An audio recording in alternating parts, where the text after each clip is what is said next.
Hey everybody, what's going on? It's Wisco Boater Chad again. I say again, really this should be the first video in this series. I put out a video the other day. It was kind of the intro to the Micro Tug 9 that I'm building from Berkley Engineering Plans. And I took a bunch of pictures of the build before I shot that video. And I should have done the video, like a video series along the way, but it was kind of boring. So what I'm doing now is kind of taking a step back and I'm going to show you some of the pictures that I took up to the point where I shot that video yesterday. So I'm not a fan of still picture movies or still picture videos. So I'm not, and especially with like music in the background without any narration. So this is just going to be a narration video of the pictures that I'm going to show you. And hopefully you'll be able to put those pictures together to see where I'm at today. With the Micro Tug 9. So that's me holding a Guinness in Ireland. We just got back from Ireland a little while ago. And I love beer. I love craft beer. Although drinking a Guinness in Dublin, Ireland is definitely something special. So this is what I'm building. This is an actual Berkley Engineering Plans built Micro Tug 9. This is not my picture. I grabbed this off of Pinterest. My tug will not look like that. Similar, same design, but I'll have a different paint scheme on it. So here's a quick shot of the plans. That's just a line drawing showing what it looks like going through the hull, showing where the trolling motor is cut in half, where the top part is mounted up front.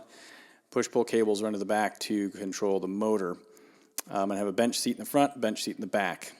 So here's the actual start of the tug. This is the start of the floor. I bought 2 4x8 sheets of 1/2-inch ACX plywood, laid it out on the sawhorses, and began cutting. And I came up with this basic shape right here. So that's a 4x8 sheet in the middle with some side pieces put on that ended up getting trimmed. That's coming up in a picture here shortly, and you can actually see the beginning of the bow. I'm building this on basically a parts as needed basis. I don't have all the parts, all the wood in stock. Just whenever I look ahead to the next few steps, and I'll go buy what I need to buy in order to keep moving forward. So this right here is the jig that was used to get the transom bent.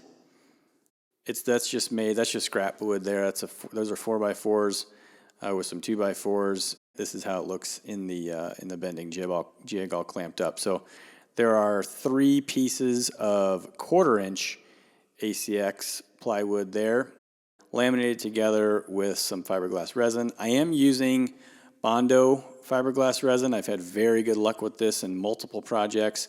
If I was building like a classic mahogany runabout that's 20, 23 feet long, I would probably use the West Systems epoxy.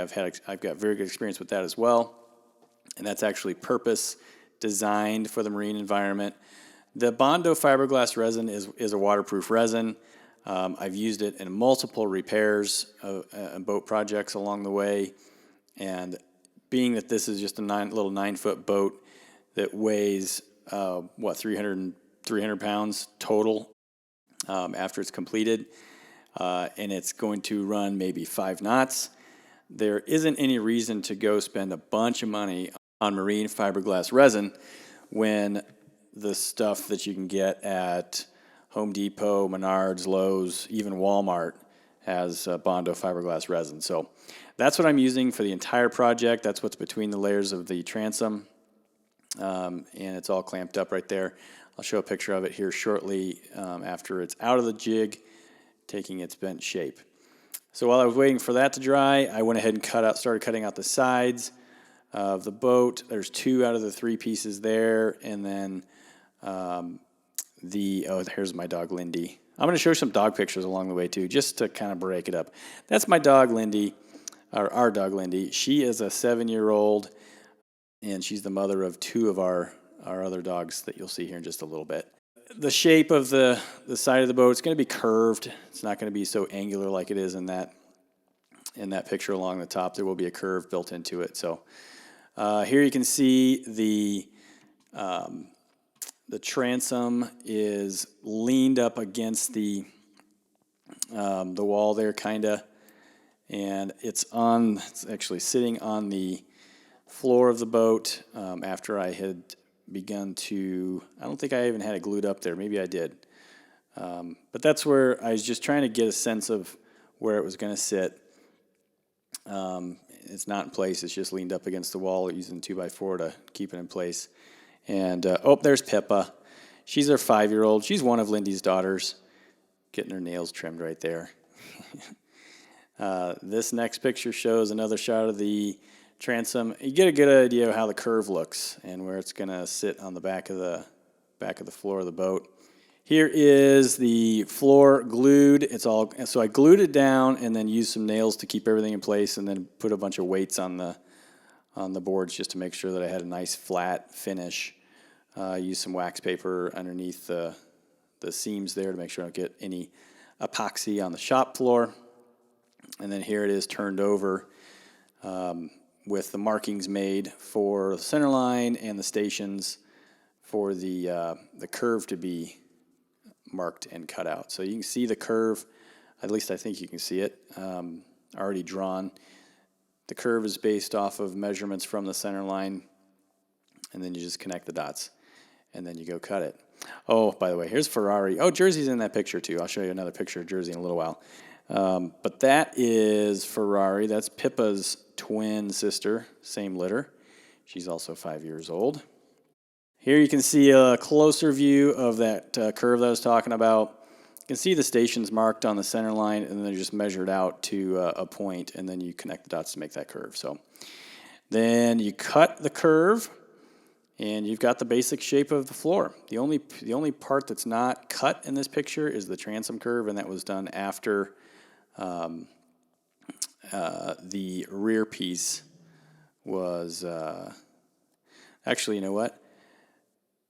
This picture shows the floor essentially completely cut except the curve of the transom. And then to get that curve, you set the transom on the back and get it leveled out as best you can. It's kind of hard to do because it kind of sits at an angle because the doublers on the edges there kind of make it a little bit difficult to fully mark the spot on the floor. That's my boy Jordy, not related to the others, but he's 1.5 years old. That was up in Door County a few weeks ago, and he is going to be a very good master hunter dog. Brittany does hunt tests. We don't hunt, but she does hunt tests, and he's going to be awesome. Anyway, back to the boat. This is the little, I guess you could call that kind of a jig.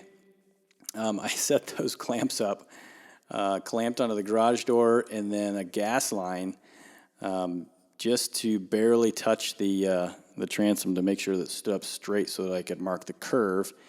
And there you can see right there, that's all that gets cut off of the back of the boat. And then that line's cut at a 12-degree bevel, so you get a little bit of a lean as well as a curve when you install the transom. So a couple boards there just to make sure I had it nice and level before I made the marks, and drew the line, and then cut it out. Back to the front, there was one more doubler that had to be installed, and using a couple of longer rulers and straight edges there, made sure I got that piece put in straight. And this is also when the piece of plywood that's underneath the floor, that is the top shelf where the top half of the trolling motor gets mounted to. So that got cut out. That's showing that it matches the floor perfectly. And then here you can also see how kind of where it would fit in 3D space. It's probably quite a bit lower than that in reality, but I was just kind of holding it up to show where that piece of wood would get built after the sides are installed. And then here is, I guess that's just a shot. Oh, that's a shot of the markings for the center tunnel and the boards to the uprights for the bench seats. The center line, again, used as the center line is crucial, essential in building a boat. Obviously, you need to make sure each side is the same. So everything there marked off the center line. And here you can see the transom curve has been cut, and then I put the transom curve doubler in place and had that just weighted down. I don't think I nailed it down there. Here's a shot of the floor with the center tunnel started and the uprights for the front bench seat and the front upright for the rear bench seat. The rear bench seat will be finished out after the transom is actually installed. That's going to be a 12-inch high bench seat, and the front seats, I think I measured out based on my height at 7 inches, plus a cushion on top. So, and finally, our last little doggy. This is Jersey. She's a 5-year-old sort of rescue. This is my mother's dog that we took after my mom passed away earlier this year. She's such a sweetheart. That's all for the dogs right now. And here is so this is the inside of the bench seat, and this actually gets completely sealed off. There's 2 ways to do this. You can seal this off and then create a storage space. I don't really care about storage space on this boat because it's just going to be to have fun on. I'm not going to be taking it anywhere. There is space up on the bow for life vests, life preservers, ropes, and that sort of thing. So I don't really see the need to have more storage in the middle bench seat. Or I can also put some more storage in the back where the batteries will be under the rear bench seat. So this chamber is actually completely sealed. So I put that board in place, epoxied it in, so that completely seals off the tunnel for the controls. And then the top bench actually is installed right there, epoxied in place. And then what I'm going to do is I'm going to take the expandable foam, flotation foam. And once the sides are on and that chamber is completely sealed, I'm going to cut circular holes in the top of that bench, probably four to 6 holes, and then use some flotation foam, some liquid flotation foam, to pour in that chamber. So that will be completely filled with flotation foam. And then I'll take the discs, the circles that I cut out, put them back in place, and epoxy those in. I did this on another boat project. Worked out great. Also in this picture, you can see the center cover is completely in place as well. That is removable with screws. You do want to be able to have access to the push-pull tubes as needed if something needs to be repaired.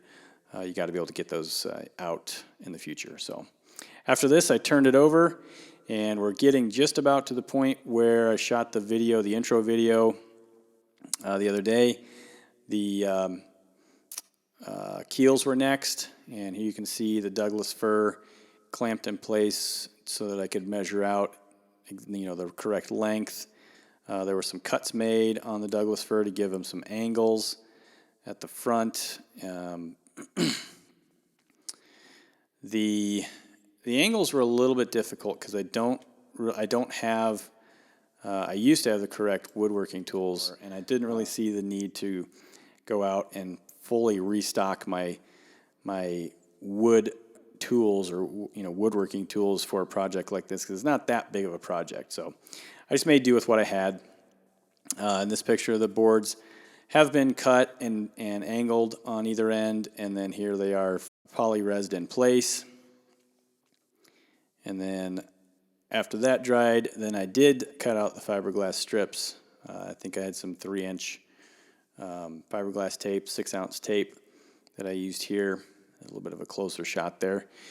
You can also see I used some fiberglass putty, some filler. Some of these, when these boards were cut at an angle, some of them had some notches and created some holes that I wanted to fill in. So there's a few little spots. They won't be seen. This will all be painted. So And then there's a picture of where it currently sits, and this is where I started the video that was actually published a day or two ago, which was my video intro to the boat. So this video kind of goes before that one, but it doesn't really matter which order you watch them in.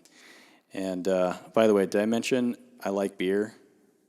I like I like whiskey, I like brandy and cognac, but we did this past weekend. We brewed some beer, so I thought, why not? I'll just throw a couple of pictures of the beer that we brewed in on this video. This is a American stout. We're thinking we're going to do add some vanilla to it to make it a vanilla stout. It should be ready just after Thanksgiving. Thanks everybody for watching.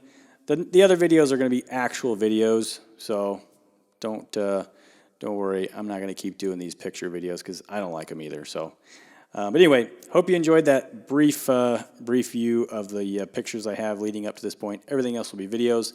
Thanks for watching. Give me some comments. Hit that subscribe button, and we'll see you next time.